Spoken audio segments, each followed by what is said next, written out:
Hello and welcome everyone. I'll be explaining this following problem, which is known as swap and delete.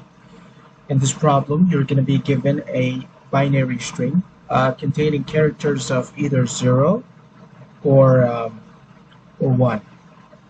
So um, you can apply two types of operations in that string, and one of the operations are you can either delete any character from that string, and the operation cost would be 1. Now that's one type of operations. What's the other type of operations? Well, it is you can actually swap any pair of the existing characters in the S string or the initial string. But the interesting part is that that operation is free and its cost is 0. So you might be wondering, well, we might have to do something with maximum and minimum type of thing. That's exactly right, because we have to find out the minimum total cost in order to make that string that you're given initially.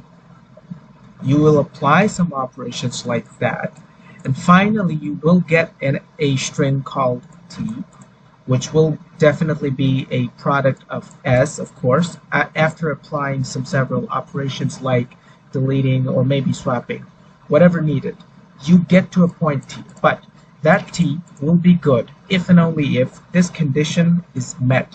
But what is this condition? I will talk about it. I will talk about it in the notepad here. Now, that's like the purpose. We have to make the final string that we're going to get after applying operations from the initial string S a good one. Well, what do we mean by it's whether it's good? Now, imagine this is S, okay, and in this string S, you would apply, let's say you applied swap operations in these two indexes, and then you again applied swap operations between these two indexes. And then what you do suddenly is delete that character, that one, and that one. You apply these operations of S. And once you delete these three indexes, what happens is it gets deleted. Your cost is 3. And what happens is, after you delete it, what happens is the rest of these indexes, they come together here. So it's like if you delete something in the middle, the positions that are in the rightmost, they're going to come together. So finally making a string called this, which is T. Now this is the final output product. Now remember what I said. How will we figure out whether that T string is good or not? Now we will consider this T string a good string by comparing with the same S string that was given initially at the very first. That same string that was given initially. This is the S in it, or should I call it the string that you will get as an input at the very first, before applying any sorts of operations. And then what you do is you compare that corresponding indexes, the final output T and the initial S. They have to be they should not be equal to the same character. So if it's 1, it has to be 0. If it's 0 here, it has to be 1. How long are you gonna compare like that? Up until the minimum index out of these two, which means obviously the index till T, which is the ultimate final index. After applying operations, what's the final length of the final version of the string? So ultimately you will compare with these part, and you don't have to think about these values. So that's like the whole point of understanding what they were trying to do. Now, if at any moment these two characters are equal, now then I cannot call that string. I cannot call that string a good string, you know. And I have to make it good. Probably, yeah. I have to make it good. This T string can always be made good, but with the minimum cost possible. So you will try to perform as less amount of deletion operation from the initial string S in order to get the string T, which is a perfectly good one. The question is, how are we gonna solve this problem? Now, let's move on to the first test case. This test case was given in the input section, and the answer is 1. First of all, the most important a crucial observation is that only 2 characters are there, 0 and 1. So it would be obvious that the final version string that you're getting, remember what they said, in order to make it good, corresponding indexes should not be equal. So, which means whatever the final or string is, it's gonna no matter how long the indexes are, no matter how long that final string is, each and every index will have a reversed character compared to what was in the initial string. What do I mean by that? What I mean by is that, for example, this is the initial string 011. Now, you would want to make such a string which looks like that. Final string, of course. Now imagine somehow you made up this string. Now what is this string? This is the T string having the cost of 0 because you did not need to delete any sort of characters. But the question is it even possible to make that? No, it's not. It is not possible because there are 0 frequency of 2 counts, but we have to take characters from the initial string itself, which means we only can deal with these characters. So what we can do is, okay, for this 0, I can add a 1 here by taking any of these 1 and making them come here. And for this 1, let's say I'm taking this 1 up here to correspondence, you know, and so I have so far like for this example, how many zeros I've got? 1. How many 1s I've got? 2. Now when I compare those indexes, what I would do is simply try to go for as much of the reverse type of characters I can put in the final index as possible. So for this 0, I will try to check whether there are possible 1 index. Yes, there are. I'm going to add it. For this one, do I have a possible 0 index? Yes, I have. This is the 0 count. This is the 1 count. Yes, I have here. And I will apply it here. So the count goes 0. It was 1 because I've already used 1. And finally, you see, for this one, I don't have any possible 0. So what options do I have other than deleting? I don't have any other option. So I will simply delete this character. And for deleting that, my cost is 1. So that's the final answer, 1. And I've got this final T string. If I compare that with the initial string S, I will see that, okay, up until this point, the corresponding indexes are different. Indexes values are different. That's what I want. I want that to be a good one. Similarly, the second example, if you take a look at it, here we're going to do the same thing. First, we're going to count how many number of zeros and ones are there, such that we could, put those values and compare it. As you can see, 0, 1, 2, 3, 4, 5 zeros and 5 ones. we've got 5 zeros and 5 ones, right? Now, let's do that. First 0, I'm putting it 1 here, okay? And count goes, count of 5 goes from 5 to 4. And for 1, I'm adding 0, so 0 count goes down to 4. So, like this is how I'm gonna apply correspondingly, and I will see that at the end of the day, I won't have the issue like the previous example. It will all go smoothly. Why did that happen? It happened because the number of zeros and the number of ones are equal.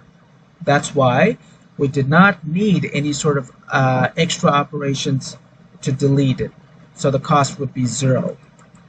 And I am eventually making a good string because every other index, if I compare it to the initial S, you will see that the corresponding characters are not equal.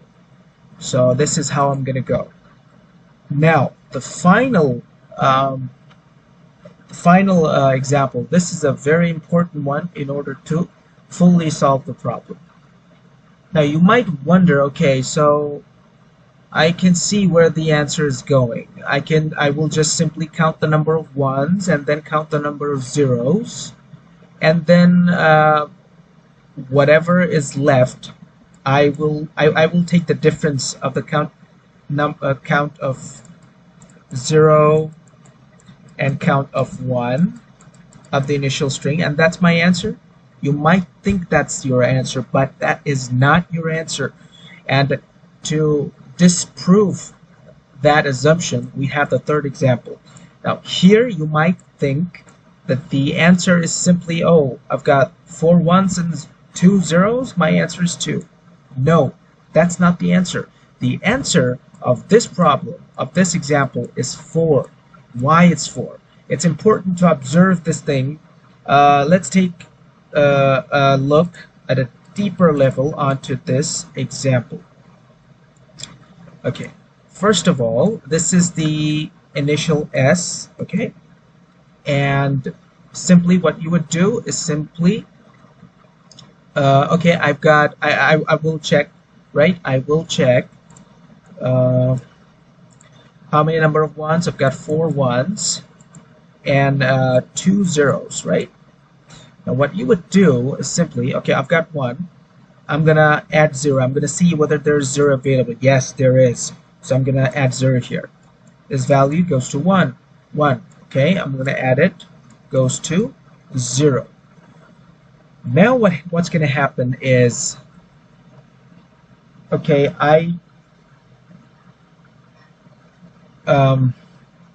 for this